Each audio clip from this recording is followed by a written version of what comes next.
હાલ અત્યારે બાપા સીતારામ ચોકની અંદર હેલ્મેટના કાયદાને લઈ પોલીસ દ્વારા ચેકિંગ ચાલુ છે.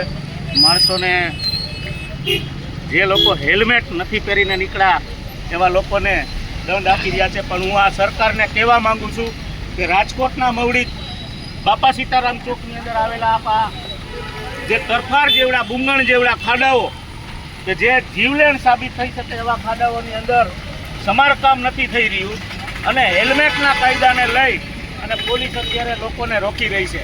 તો હું ખાસ આ સરકારને કહેવા માંગુ છું કે પહેલાં તમે સારા રોડ બનાવો, સારા રોડ રસ્તાઓ બનાવો, પછી હેલ્મેટનો કાયદો લઈ આવો. અને આ કાયદાને લઈ અમે આમ આદમી પાર્ટી સખત વિરોધ કરીએ છીએ કે આ તમે જોઈ શકો છો, આમાં રોડ બતાવશો કે જે ખાડાઓ છે એ ખાડાઓની અંદર કઈ રીતના ગાડીઓ ચાલે છે.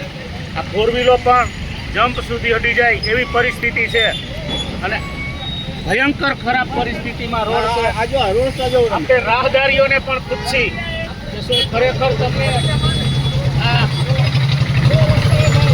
રોડ છે એને લઈ અને આપ શું હેલ્મેટના કાયદાને સમર્થન આપશો?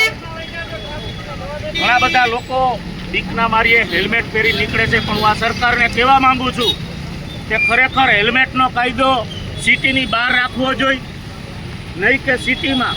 અત્યારે પોલીસને જે કામ કરવાનું છે એ કામ નથી કરી રહી અને આખા રાજકોટની પોલીસ અત્યારે હેલ્મેટના કાયદાને લઈ અને રોડ ઉપર ઉતરી ગઈ છે. ઘણી જગ્યાએ દારૂના અડ્ડાઓ ચાલે છે, ડ્રગ્સ માફિયાઓ ખુલ્લેઆમ આટા મારે છે.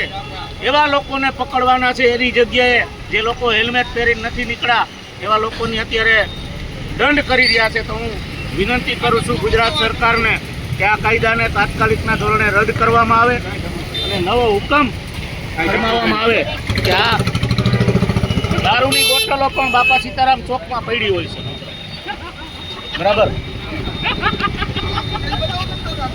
હવે અહીંયા કોણ નાખી ગયું એ ખબર નથી. આ ખાડો તમે જોઈ શકો છો, રોડનું કામ છે એ પણ તમે જોઈ શકો છો. અત્યારે